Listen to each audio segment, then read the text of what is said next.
Assalamualaikum warahmatullahi wabarakatuh.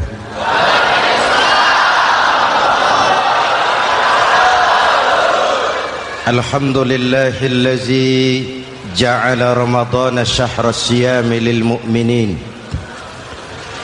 Wassalatu wassalamu ala asyrafil mursalin Sayyidina Muhammadin wa ala alihi wa sahbihi ajma'in, amma ba'du.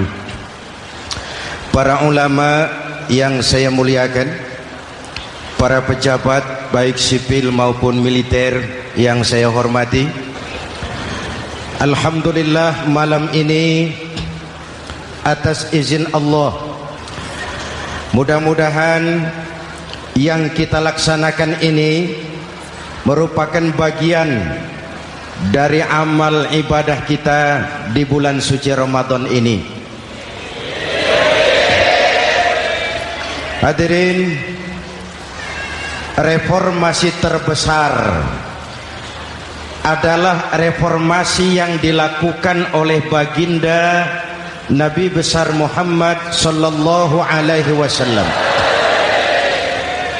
23 tahun merombak satu bangsa biadab menjadi bangsa beradab, merombak umat yang terpecah belah menjadi umat yang bersatu, merombak masyarakat yang tenggelam dalam kemusyrikan menjadi umat yang bertauhid. Reformasi besar apa yang dilaksanakan oleh Rasul dan apa hubungannya dengan kita sekarang? Ini yang ingin saya sampaikan malam ini. Pertama, beliau melaksanakan reformasi akidah, membebaskan manusia dari kemusyrikan, menyelamatkan manusia dari ketergantungan kepada benda. 13 tahun beliau berjuang di kota Makkah hanya untuk menanamkan la ilaha illallah Muhammadur Rasulullah. Dari sana segalanya dimulai, meletakkan fondasi. Saya yakin tidak ada Tuhan selain Allah dengan seluruh konsekuensinya. Kalau saya yakin tidak ada Tuhan selain Allah, maka saya tidak akan menyembah kecuali hanya kepada Allah. Orang yang benar fondasinya, benar sujudnya. Jelas? Kalau saya yakin tidak ada Tuhan selain Allah, saya tidak akan minta rizki kecuali hanya kepada Allah. Orang yang benar fondasinya, jauh dari korupsi, jauh dari judi.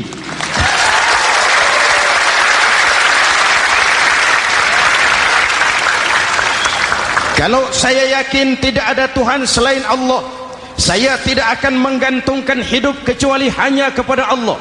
Saya tidak akan melarikan persoalan kecuali hanya kepada Allah. Saya tidak akan pernah takut kecuali hanya kepada Allah. Saya tidak akan minta tolong kecuali hanya kepada Allah. Inilah generator yang membangkitkan seluruh nilai-nilai amal kita. Kita puasa, kita sujud, kita jihad, itu kan karena nilai iman. Betul? Imannya tidak kelihatan, yang kelihatan gejalanya. Mic ini berbunyi karena ada strom. Percaya apa tidak? Kelihatan stromnya? Kok tahu ada strom dari mana? Dari bunyi. Ada suaranya itu, ada stromnya. Kenapa? Bunyi. Lampu menyala karena ada strom. Kipas angin berputar karena ada strom. Betul? Jadi kalau ada strom bunyi dong. Kalau ada strom lampunya nyala dong. Kalau ada strom kipas anginnya muter dong.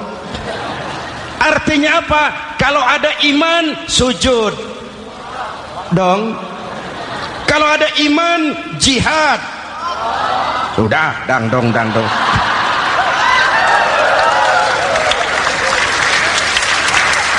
seluruh amaliyah kita hanya refleksi dari nilai-nilai keimanan. Maka dimulai dengan fondasi. Kalau fondasi kuat, apapun yang mau dibangun aman.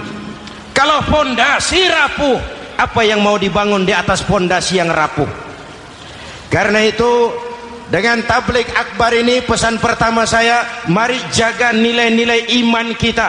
Kita masih bergelut dengan zaman susah. Judi kembali merebak, narkoba meracuni remaja dan pemuda-pemudi kita, padahal dua-duanya sumber segala macam kemaksiatan. Judi mendidik orang jadi malas, dan sejarah belum pernah mencatat ada orang jadi kaya karena judi.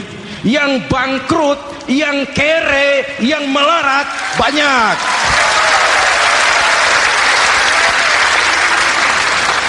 Makanya saya bersyukur di sini nggak ada yang judi. Nggak ada, mana saya nggak lihat di sini.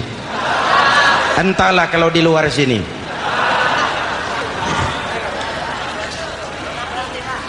Judi itu penyakit, kalahnya bikin penasaran, menangnya bikin ketagihan. Itulah penyakitnya. Makanya lebih baik makan singkong betulan daripada makan roti mimpi. Ayo, makan singkong betulan, makan roti mimpi, lebih baik mana? Lebih baik makan roti betulan, Mas. Maksud saya, uang 4-5 ribu rupiah itu daripada belikan togel, daripada dibelikan pakong, daripada dibelikan macam-macam undian judi, lebih baik dibelikan beras, makan sama-sama. Hadirin yang saya hormati, karena iman kita hidup, untuk iman kita berjuang, dalam iman kita ingin kembali menghadap Allah Subhanahu. Dahulu pun orang-orang tua kita berjuang memerdekakan negeri tercinta ini. Apa faktor penggerak utamanya? Iman. Imanlah yang mengajarkan orang-orang tua kita, hubbul watan minal iman. Cinta tanah air bagian daripada iman. Lah, tanah air kita kan bukan Aljazair. Tanah air kita bukan Palestina. Tanah air kita bukan Mesir. Tanah air kita mencintai Indonesia bagian daripada iman. Yang datang menjajah kebetulan kafir. Lah ini, bertemulah cinta tanah air dengan semangat jihad yang diajarkan agama. Lalu bangkitlah para ulama, bangkitlah para kiai, bangkitlah para santri, berjuang memerdekakan negara tercinta ini. Saya tanya lagi, orang-orang tua kita dahulu berjuang melawan penjajah, senjatanya apa? Bambu runcing. Jenderal mana mau taruhan bambu runcing merdeka melawan tank? Bambu runcing merdeka melawan meriam. Bambu runcing merdeka melawan tentara-tentara profesional yang terlatih dengan baik. Menurut logika tidak mungkin. Menurut kebiasaan tidak bisa. Menurut rasio impossible. Entoh nyatanya kita merdeka. Lalu para pendiri Indonesia dengan jujur mencantumkan dalam mukaddimah Undang-Undang Dasar Negara kita kalimat yang berbunyi, dengan berkat rahmat Allah yang Maha Kuasa. Ada tidak itu dalam pembukaan Undang-Undang Dasar? Ada apa tidak? Pokoknya biar belum pernah baca, ada gitu saja sudah, ya, biar lancar urusan. Saya yakin kalimat ini bukan lipstick, not decoration only. Kalimat ini pengakuan moral, pengakuan batin yang sangat jujur dari para pendiri Indonesia bahwa Allah campur tangan dalam proses kemerdekaan. Kalau tidak, nggak ada ceritanya bambu runcing merdeka melawan tank.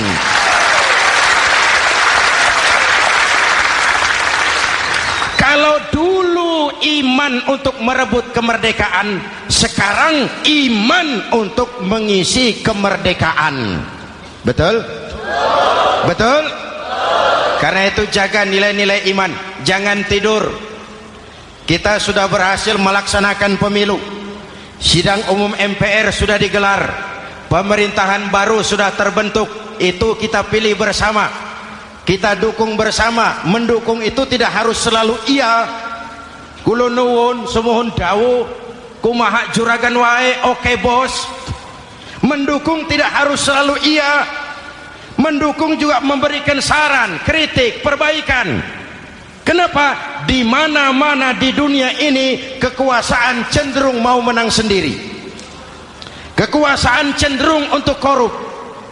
Karena itu kalau kita cinta kepada pemerintah, kita harus mengawasi jalannya pemerintahan kita ini.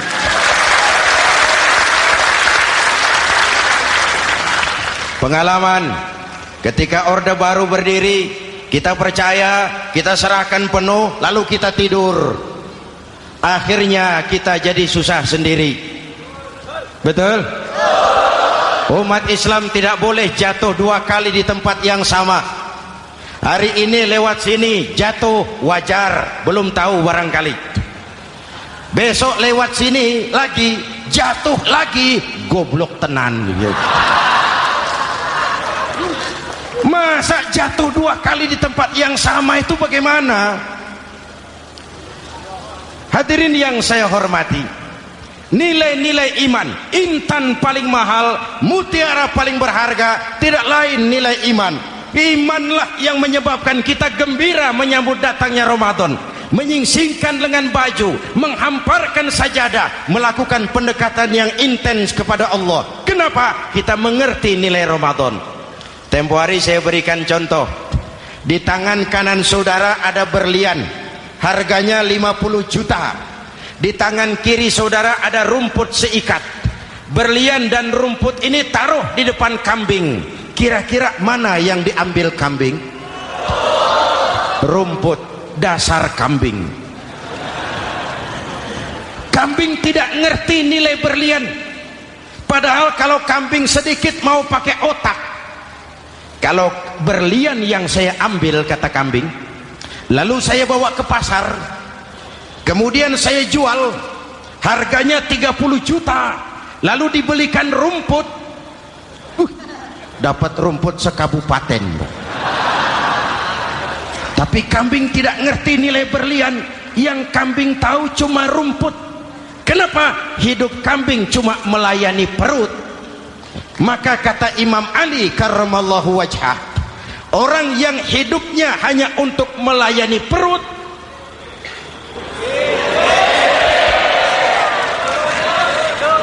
saudara yang ngomong ya, tanggung jawab. Saya kan cuma mulai, kenapa diterusin?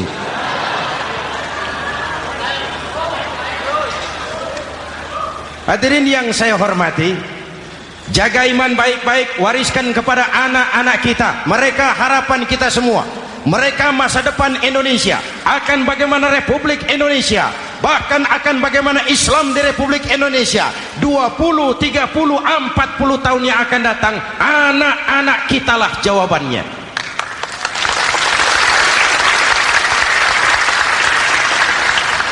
Mereka mau jadi apa, persilahkan, asal iman merupakan landasan hidupnya. Anak-anak kita boleh jadi jenderal asal jenderal beriman, boleh jadi pejabat, pejabat beriman, jadi pengusaha, pengusaha beriman. Kalau iman landasannya aman. Jadi pengusaha, pengusaha beriman, insya Allah timbangannya tidak curang, ekonomi lancar, masyarakat tenang. Jadi petani, petani beriman, insya Allah tidak menggarap tanah yang bukan miliknya.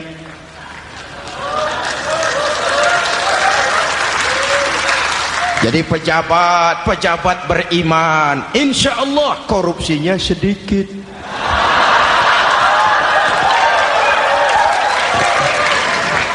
Jadi jenderal, jenderal beriman, insya Allah berjuangnya bersama ulama, bukan nangkepi ulama.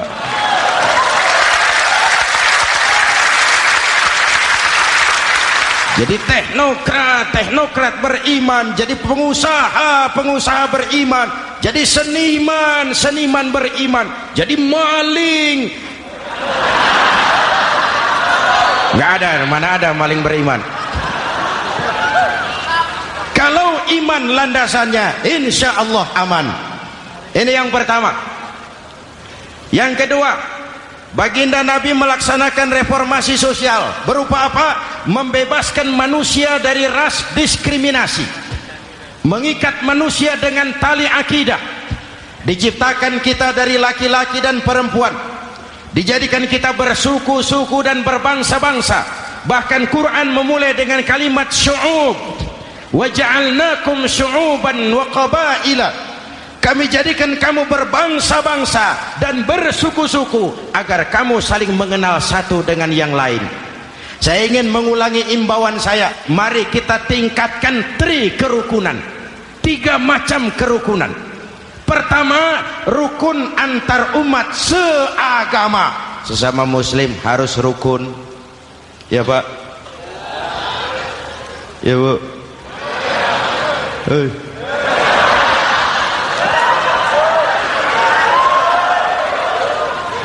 Malam ini saya tidak merasa sebagai tamu di sini. Saya hanya keluarga di tengah-tengah keluarganya.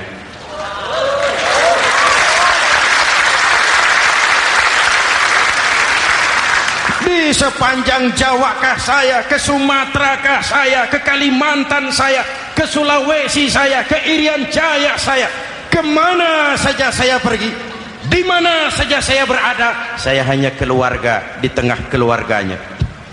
Sebagai muslim kita terikat akidah, sebagai bangsa kita punya komitmen, kita ingin bersatu nusa, satu bangsa, satu. Inilah kita. Hadirin yang saya hormati, rukun antar umat seagama. Hura-hura pemilu sudah lewat, ekses-eksesnya harus kita hilangkan. Boleh jadi kemarin-kemarin karena berbeda kaos sama teman gak teguran. Yang sudah-sudah, yang penting sekarang ke depan. Sudah capek kita rakyat diobok-obok.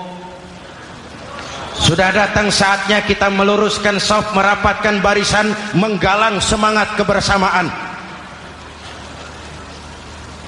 Rukun antar umat seagama. Begitulah malam ini saya hadir di tengah keluarga sendiri. Yang mengikat kita apa? Akidah. Di masjid kita ditemukan, dan inilah simbol kehidupan umat. Tadi kita sholat isya dan tarawih di sini, menghadap ke arah yang sama, menyembah Allah Tuhan yang sama, melakukan gerak yang sama, membaca bacaan yang sama, dengan bahasa yang sama. Betul? Tapi kita datang dari segala penjuru. Kita datang dari sebelah lor, sebelah kidul, sebelah wetan, sebelah kulon. Di sini di masjid ini kita menghadap ke arah yang sama. Kita yang hadir di sini boleh jadi ada yang dari Sumatera, Kalimantan, Sulawesi, Irian Jaya, tapi kita adalah Indonesia. Jelas? Jelas? Saya sering kasih contoh, coba kalau sholat pakai bahasa masing-masing, ramai masjid, bingung malaikat. Ini Indonesia ramai karena tiap provinsi sholat pakai bahasa masing-masing. Kalau Riau bicara sendiri, Ambon bicara sendiri, Aceh bicara sendiri, Irian bicara sendiri, ramai masjid. Jelas? Jelas? Yang imam pakai bahasa Indonesia, takbir, Tuhan yang maha besar. Gagah sekali, bingung malaikat. Kembali kita kalau sholat pakai bahasa masing-masing. Betapa ramainya masjid, itu cermin dari bangsa yang tidak bisa menjaga kesatuan dan persatuan. Uni Soviet almarhum al-mal'un, itu negara adidaya, negara adikuasa, bersama-sama dengan Amerika menjadi polisi dunia.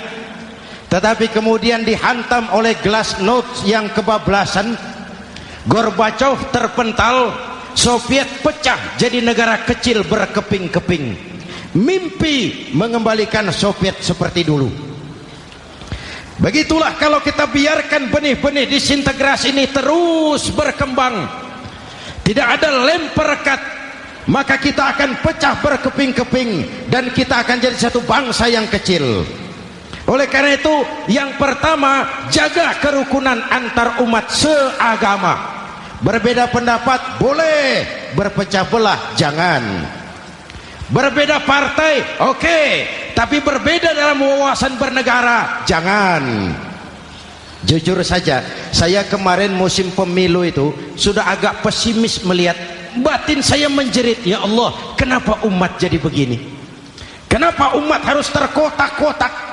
Terlalu banyak partai-partai Islam waktu itu, 20 lebih. Begitu sidang umum MPR berjalan, saya mulai melihat titik optimisme.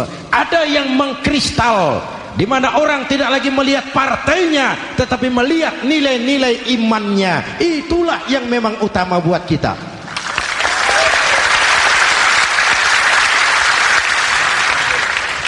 Ini yang pertama, rukun antar umat seagama. Yang kedua, rukun antar umat beragama. Beberapa hari yang lalu ada kejadian yang mengenaskan di Jakarta Timur, Cipayung. Peristiwa penyerbuan Yayasan Dolos.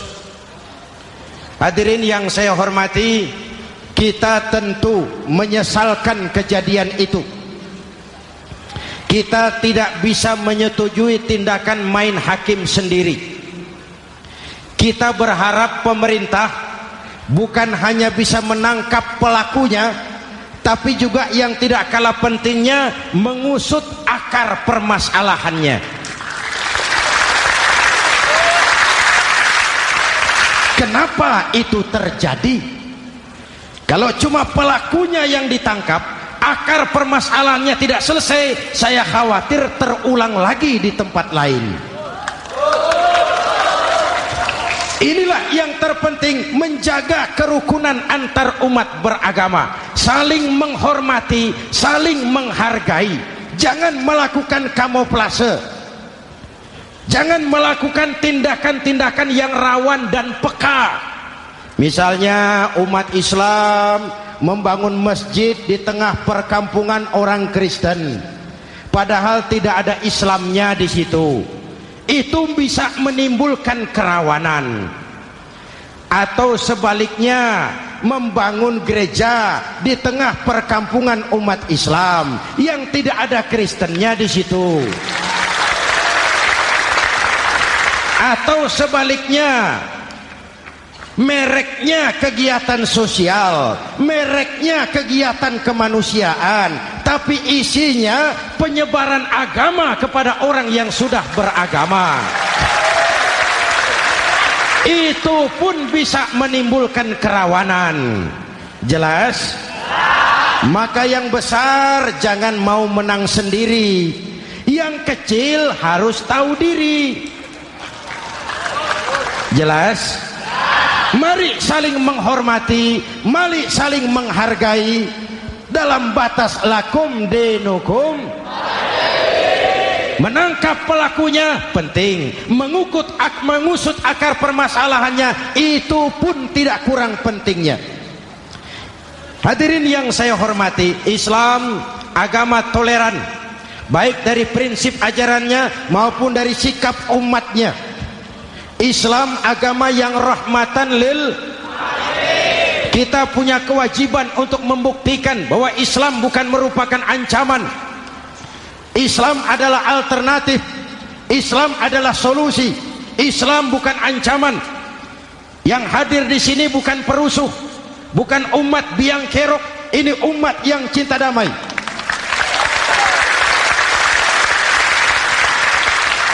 Ini umat yang tidak pernah mencari-cari musuh, tapi juga tidak akan pernah lari kalau bertemu musuh. Mari kita jaga kerukunan antar umat beragama. Jangan sampai peristiwa Dolos terulang lagi di tempat-tempat lain. Saling menghargai, saling menghormati. Jangan main hakim sendiri. tapi juga jangan mau menang sendiri. Hadirin yang saya hormati, dengan menjaga kerukunan antar umat beragama, akar keutuhan kita sebagai bangsa semakin terpelihara. Lalu yang ketiga, rukun antar umat beragama dengan pemerintah. Tadi kita sholat di sini ada imam, ada makmum, betul? Kalau makmum siapa saja boleh, Mas. Tidak ada pemilihan makmum. Fikih itu ketat kalau sudah memilih imam. Nih makmum siapa saja. Pak, itu orang pemabuk itu, boleh jadi makmum. Suka mencuri, Pak, boleh jadi makmum. Bacaannya tidak fasih, boleh jadi makmum. Ketinggalan 1 rakaat, boleh jadi makmum. Tapi tidak tiap orang boleh jadi imam. Kenapa? Imam mau mimpin orang banyak. Kalau dia bodoh, bagaimana nasib makmumnya?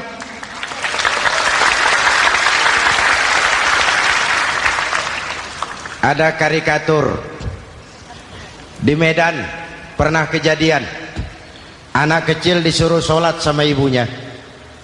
Nak, sholat kau. Ah, aku tak pandai sholat, mak. Si Ucok rupanya ini. Kata ibunya, sudahlah, kau ikuti saja bapakmu tuh. Apa yang bapak mau kerjakan, kau ikuti sajalah. Jadilah, mak, kalau ikut saja bisa laku. Berangkatlah anak ini kan, sholat di belakang bapaknya, jadi makmum. Sholat di balai bambu, tidak pakai tikar. Bangun sujud, hidung bapaknya terjepit bambu. Karena sakit dan kaget, refleks bapak ini teriak, aduh. Anak di belakang ingat pesan maknya, ikuti saja bapakmu. Si anak ini malah pakai irama, aduh.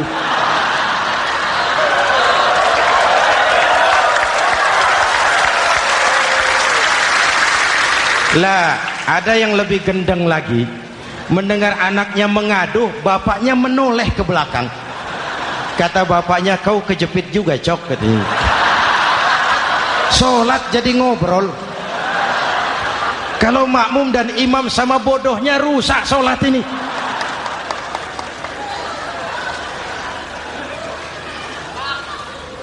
Hadirin yang saya hormati, rukun antar umat beragama dengan pemerintah, pemerintah yang legitimate, yang dihasilkan lewat proses demokrasi. Benarnya kita dukung, salahnya kita tegur, kita kritik, kita perbaiki, kita berikan saran-saran yang baik. Sekali lagi, jangan tidur.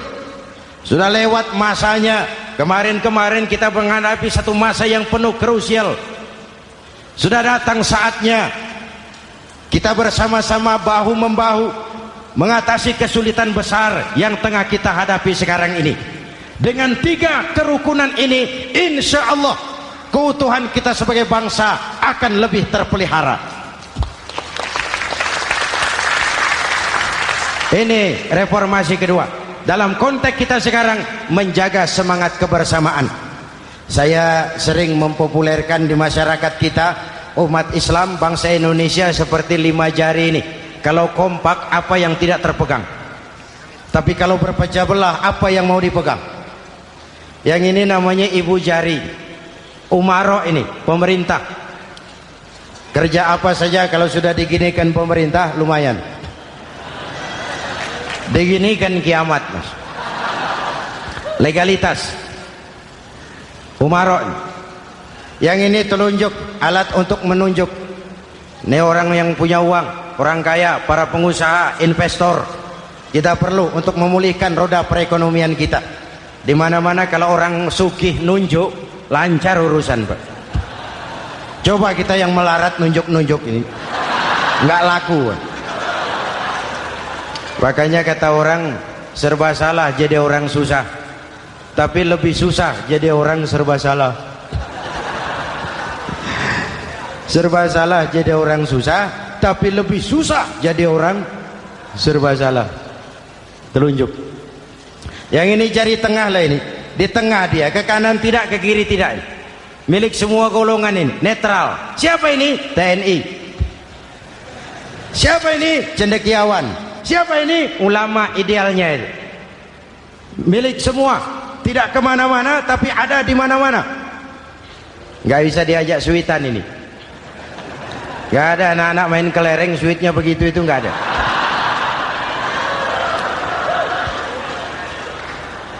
Ini jari manis remaja, pemuda, masa muda, masa yang paling manis. Semua harapan milik pemuda. Belum pernah saya dengar ada orang pidato para kakek-kakek harapan bangsa, belum pernah.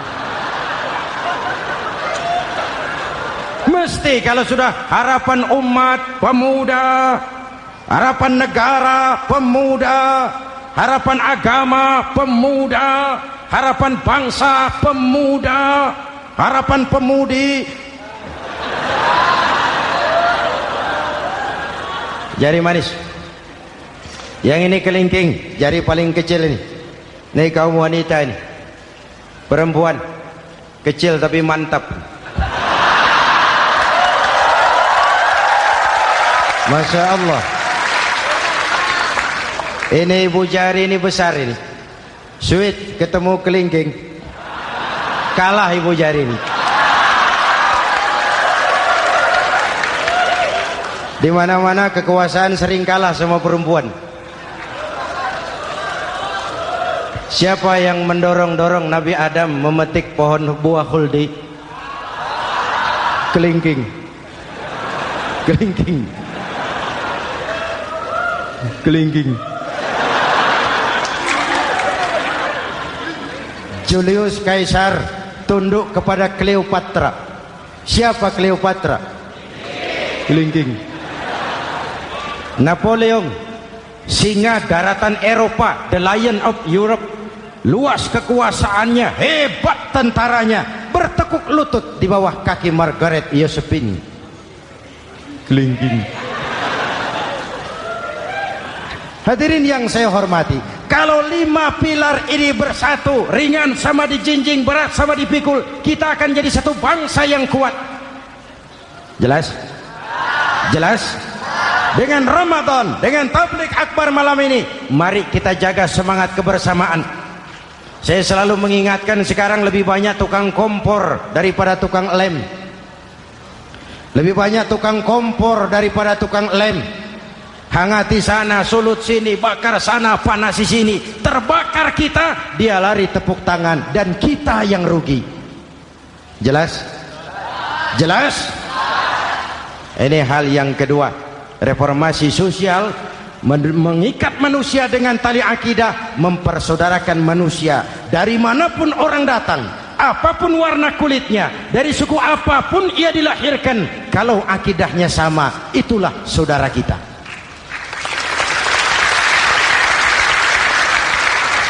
Kembangkan terus kerukunan antar umat seagama, antar umat beragama, dan antar umat beragama dengan pemerintah. Muslim bagaikan satu tubuh. Jikalau yang satu sakit, yang lain ikut merasakan sakit. Muslim bagaikan sebuah bangunan, yang satu sama lain harus saling memperkuat. Ada yang jadi tiang, tentu. Ada yang jadi pintu, memang. Ada yang jadi genteng, iya. Tapi satu sama lain harus saling memperkuat. Tidak bisa genteng ngomong sama tiang. Kata genteng, saudara tiang, kamu sih enak. Saya setengah mati, kata genteng. Hujan kehujanan, panas kepanasan, kadang-kadang anak-anak nakal saya dilontari batu, kata genteng. Yang jadi tiang ngomong lagi, kata tiang, saudara genteng, jangan sembarangan kalau ngomong. Kamu kira kamu bisa nongkrong di atas? Itu gara-gara siapa, genteng? Aku yang topang dari bawah, kata tiang. Kamu jadi anggota DPR, jadi anggota MPR, jadi pejabat, kami rakyat yang angkat.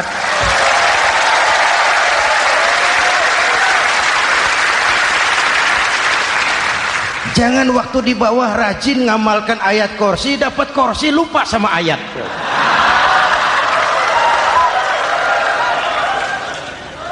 Mari ringan sama kita jinjing, berat sama kita pikul, duduk ya kita sama rendah, berdiri kita sama tegak. Tidak ada warga negara kelas 1 di Republik ini. Ini reformasi kedua. Yang ketiga, reformasi menegakkan keadilan, menyelamatkan manusia dari kezaliman. Sebelum Islam datang, sebelum Rasul datang, manusia dibedakan oleh hartanya, manusia dibedakan oleh warna kulitnya, manusia dibedakan oleh keturunannya. Beliau dengan tegas mengajarkan, innallaha la yanzuru ila suwarikum wala ila amwalikum walakin yanzuru ila qulubikum wa a'malikum. Allah tidak melihat potonganmu, Allah tidak melihat hartamu. Yang Allah lihat itu hatimu dan amal perbuatan.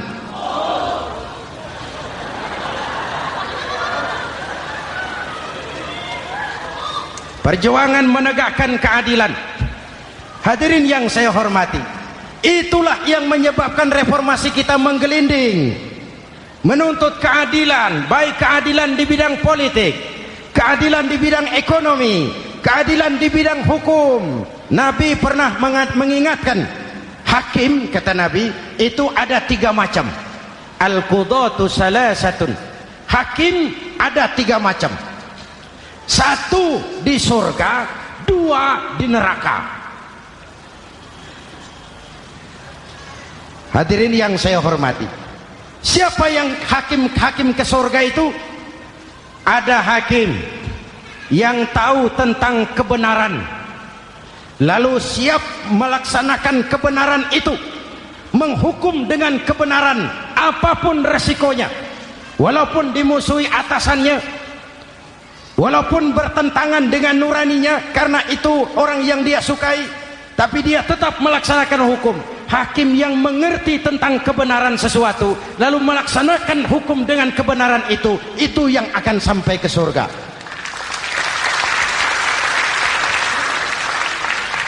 Yang kedua, ada hakim tahu tentang kebenaran tapi tidak mampu melaksanakan hukum dengan kebenaran itu.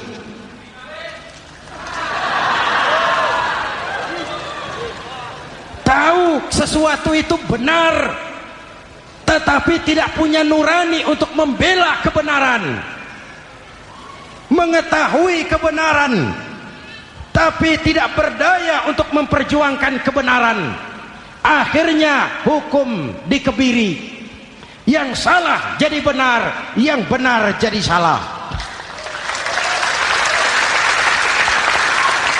Itulah realita yang kita rasakan selama ini.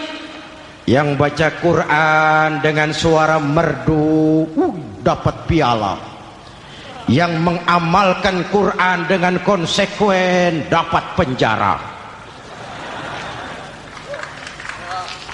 yang berteriak-teriak menegakkan keadilan dianggap aneh, yang korupsi habis-habisan hidup terhormat.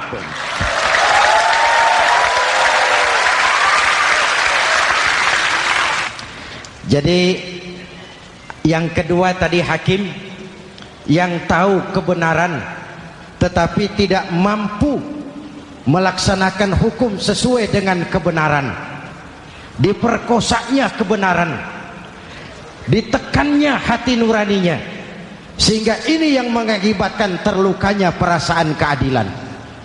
Yang ketiga lebih celaka lagi, ada hakim yang tidak mengerti tentang kebenaran lalu melaksanakan hukum dalam ketidakmengertiannya, bodoh melaksanakan hukum dalam kebodohan. Itu pun menyebabkan orang masuk neraka. Na'udzubillah.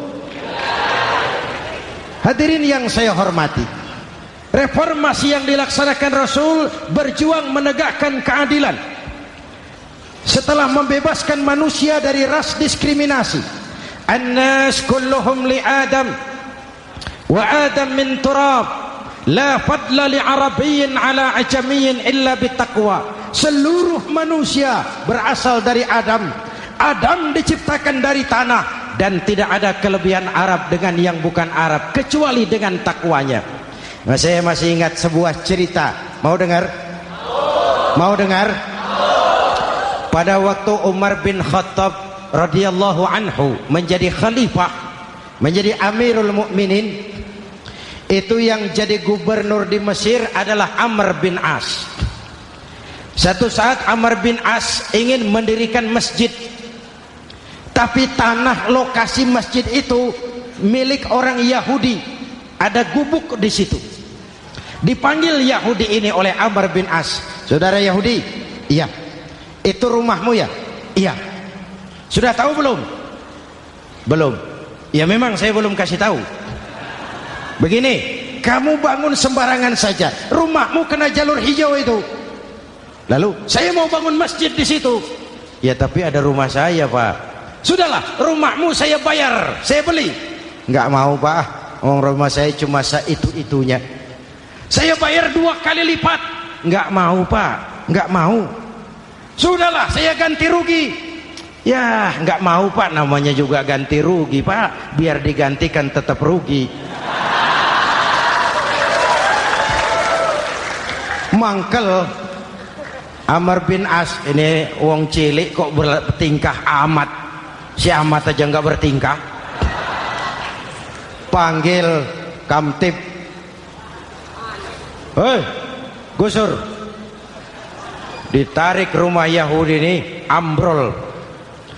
Menitiskan air mata si Yahudi di sudut kehidupan. Begini wong cilik ini sudah jatuh tertimpa tangga. Rumah cuma sak gubuk-gubuknya diderek oleh petugas. Pikir-pikir Amr bin As kan cuma gubernur, di atasnya kan masih ada khalifah Umar bin Khattab. Saya mau lapor ke pusat. Berangkat Yahudi ini dari Mesir menuju Madinah, berhari-hari berjalan, sambil jalan sambil berpikir, ini nanti kalau saya laporan kepada khalifah, apa pengaduan saya diterima? Wong saya rakyat kecil, lagian Yahudi, sementara yang menggusur saya ini gubernurnya sendiri. Terus dia berjalan sampai di kota Madinah. Lewat tengah hari dia mulai cari-cari. Ada orang, ketemu orang sedang tidur di bawah pohon kurma. Selamat siang, Pak. Siang. Saya mau numpang tanya, Pak. Tanya apa? Bapak tahu Khalifah Umar bin Khattab? Tahu. Istananya di mana, Pak? Istananya di atas lumpur. Di atas lumpur? Iya. Pakaian kebesarannya apa, Pak? Sutra? Bukan. Pakaian kebesarannya malu dan takwa. Pengawalnya banyak, Pak. Banyak. Berapa peleton? Pengawalnya yatim, orang jompo, kelompok mustadafin, orang-orang lemah, janda-janda tua.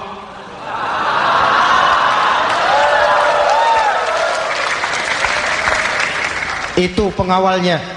Pakaian kebesarannya malu dan takwa. Pengawalnya orang-orang lemah, tidak berdaya. Kok begitu, Pak? Begitulah Umar bin Khattab. Orangnya sekarang di mana, Pak? Di depan kamu. Jadi Bapak, iya. Bapak, iya. Saya Umar. Ada apa, Mas? Oh, yang datang dari Semarang waktu itu. Gini loh, Pak, saya mau menuntut keadilan. Keadilan kenapa? Gubernur Bapak Amr bin As itu, Pak, zolim. Kenapa dia? Gubuk saya main tarik saja, runtuh. Saya nggak punya rumah lagi, wong saya ini golongan makmur, cuma rumah sama sumur.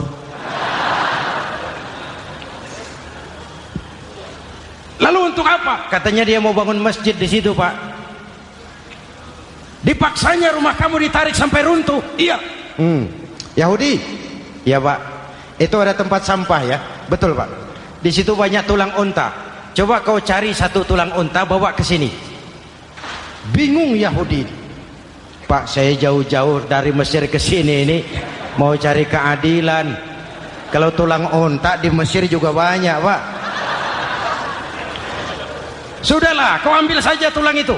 Berangkat Yahudi penuh tanda tanya, ambil sebuah tulang unta, diberikan kepada Khalifah Umar bin Khattab. Tulang ini diambil, Umar hunus pedangnya, dengan ujung pedang dibuat garis lurus di atas tulang unta itu. Rak. Selesai. Yahudi, iya Pak, sekarang kau kembali ke Mesir, serahkan tulang ini kepada Umar bin Amr bin As. Makin bingung Yahudi. Jauh-jauh datang kemari kira mau dapat keadilan, cuma dapat tulang. Ya sudahlah, namanya wong cilik. Berangkat dia pulang ke Mesir. Berhari-hari sampai di Mesir. Pak Gubernur, ya lapor. Ada apa Yahudi? Saya dari pusat. Loh, kamu dari Madinah? Iya Pak. Ngapain sih kamu ke sana-sana? Nuntut keadilan. Kamu bertemu Khalifah? Ketemu Pak. Terus tulang.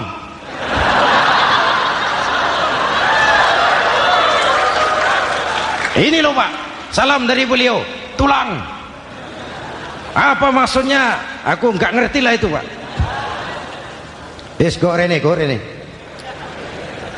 Diambil tulang itu. Amr bin As melihat ada garis lurus dengan ujung pedang, gemetar badannya, keringat bercucuran. Kepala proyek dipanggil. Mas, ini proyek masjid batal, gubuk Yahudi dirikan lagi. Loh Pak, kata kepala proyek, saya kan sudah menang tender Pak.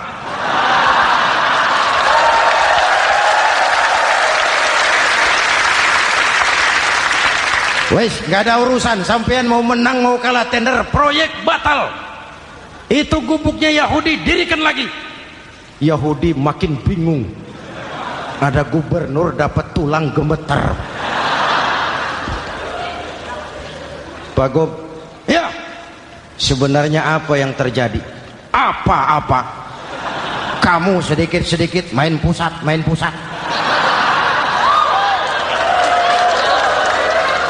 Yang ngomong dulu toh. Ya kan awalnya saya sudah ngomong Pak, tapi gubuk saya tetap ditarik. Percuma ya saya ke pusat Pak. Saya dapat teguran keras dari Khalifah. Tahu kau apa artinya ini? Seolah beliau berkata, "Hei Amr bin As, jangan mentang-mentang sedang berkuasa kau bertindak seenakmu. Berlaku lurus dan adillah kamu seperti lurusnya garis di atas tulang ini."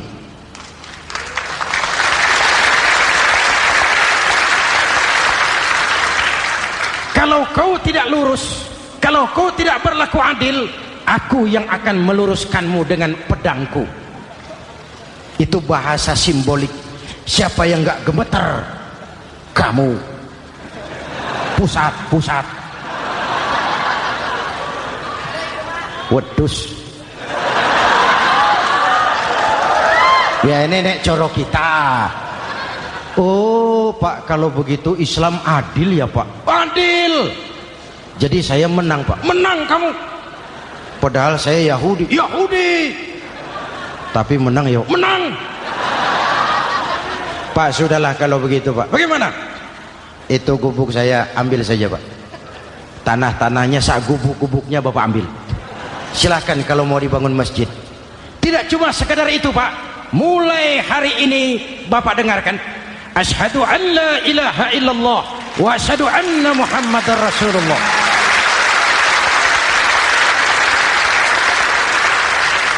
Yahudi bisa menang perkara menghadapi gubernur.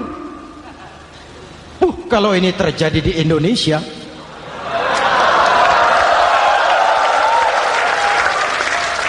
amin. Oke, lalu siapa pemimpin adil itu? Setiap kita kan pemimpin. Presiden pemimpin di negaranya, gubernur pemimpin di provinsinya, bupati pemimpin di kabupatennya, Pak Camat pemimpin kecamatannya, Pak Lurah pemimpin di kelurahannya, suami pemimpin di rumah tangganya, anak muda pemimpin bagi dirinya. Dan setiap kita akan dimintakan tanggung jawab. Anak muda pemimpin buat dirinya, nanti diminta tanggung jawab. Kakimu kau bawa jalan kemana? Tanganmu ngambil apa? Lidahmu bicara apa? Matamu menteleng. Apa yang dilihat? Seluruhnya akan dimintakan pertanggungan jawab. Marilah kita jadi orang yang adil kepada diri, kepada keluarga, dan akhirnya kepada masyarakat, bangsa dan negara.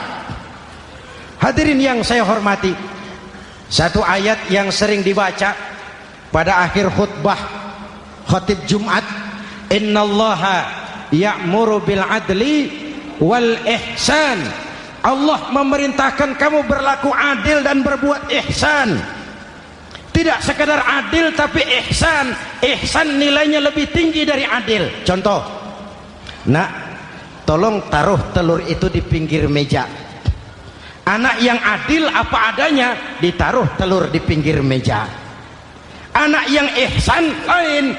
Lah iya, perintahnya sih di pinggir meja, tapi kalau pas di pinggir meja kan jatuh ke bawah, ke tengah sedikit. Ini ihsan. Oleh karena itu, mari, perjuangan menegakkan keadilan masih panjang. Jalannya tidak lurus bertabur bunga, menanjak menurun, banyak onak dan duri. Namun seperti yang dikatakan seorang tokoh, masih Napoleon, kalau ada 1000 orang penegak keadilan, saya satu dari yang 1000 itu. Kalau ada 100 penegak keadilan, saya juga satu dari yang 100 itu. Kalau ada 10 orang menegakkan keadilan, saya juga satu dari yang 10 itu. Kalau hanya 1 orang yang menegakkan keadilan, maka sayalah yang 1 itu. Tetap konsisten berjuang menegakkan keadilan, walaupun besok langit akan runtuh, walaupun besok akan kiamat, keadilan tetap harus ditegakkan. Ini reformasi yang ketiga, menegakkan keadilan, mengayomi masyarakat dengan hukum yang tegas. Dan Rasul menjadi contoh. Ini yang hebat. Misalnya beliau berkata, wallazi nafsi biyadihi law anna Fatimah binti Muhammadin saraqat laqata'a Muhammadun yadaha.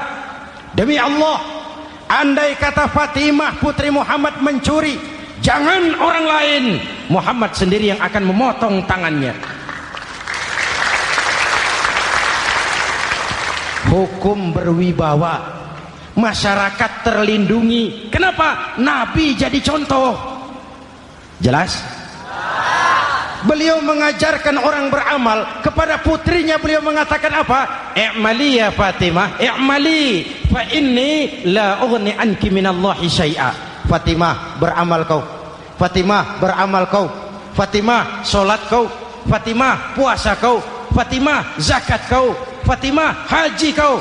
Kalau kau tidak beramal Fatimah, aku ayahmu Rasulullah tidak akan sanggup membelamu di akhirat nanti. Ini keadilan. Tidak mentang-mentang putri kesayangan Nabi lalu sudah Fatimah kamu nggak sholat nggak apa-apa, nanti di akhirat ada papi. Jauh dari semangat nepotisme. Putri beliau sendiri ditekankan, i'mali ya Fatimah fa inni la ughni anki minallahi syai'a. Beramal kau Fatimah, kalau kau tidak beramal, aku ayahmu tidak akan sanggup membela kamu di akhirat nanti. Inilah inti dari nilai keadilan. Jauh dari nepotisme, apalagi kolusi. Hadirin yang saya hormati, lalu saya masuk kepada yang keempat. Reformasi keempat yang dilaksanakan oleh baginda Rasul, menyelamatkan manusia dari gaya hidup sekuler, menyelamatkan manusia dari gaya hidup materialis, mengajarkan keseimbangan. Ada hidup sesudah mati, ada akhirat sesudah dunia. Betul? Betul? Kalau saja tidak ada hidup sesudah mati, kalau saja tidak ada akhirat sesudah dunia, persilahkan hiduplah saenae, nek perlu saenae udelmu dewe. Sayang. Ada hidup sesudah mati, ada akhirat sesudah dunia. Ini semua calon-calon jenazah.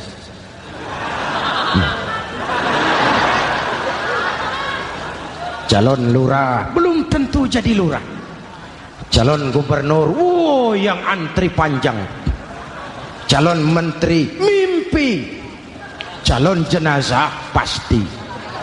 Betul? Karena ada hidup sesudah mati, ada akhirat sesudah dunia. Ini jadi rem. Saya kepengen kaya, tapi kalau menipu orang bagaimana dikubur? Saya kepengen naik pangkat, tapi kalau memfitnah orang bagaimana di akhirat? Melahirkan disiplin.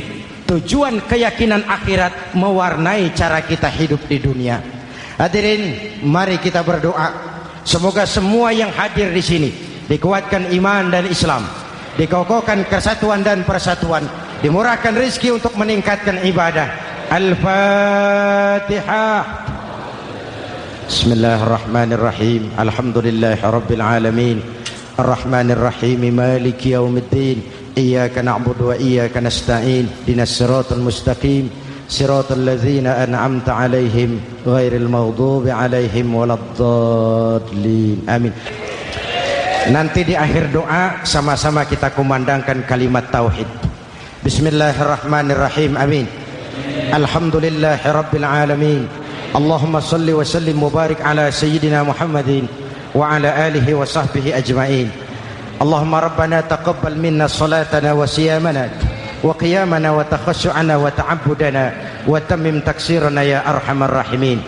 Allahumma ja'alna minas su'ada'il maqbulin wa la taj'alna minal ashqiya'il mardudin.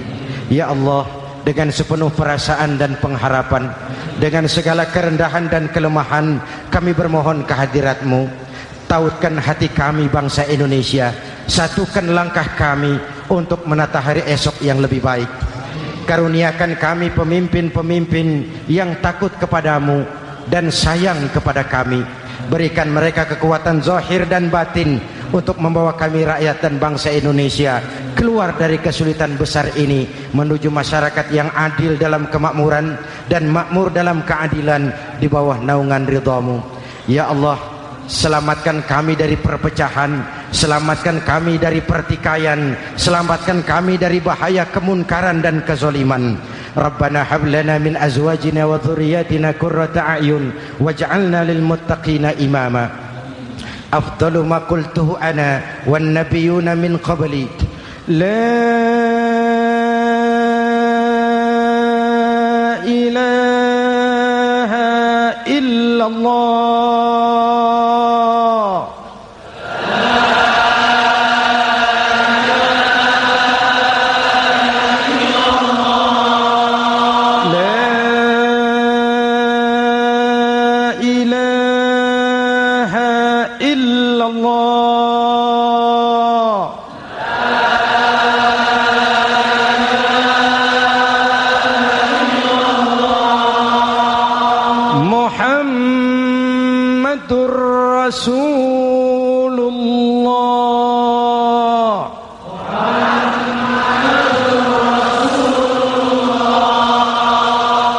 آمين. صلى الله عليه وآله وسلم. كلمة حق عليها نحيا وعليها نموت وعليها نبعث إن شاء الله من الآمنين. ربنا آتنا في الدنيا حسنة وفي الآخرة حسنة وقنا عذاب النار. وآخر دعوانا أن الحمد لله رب العالمين.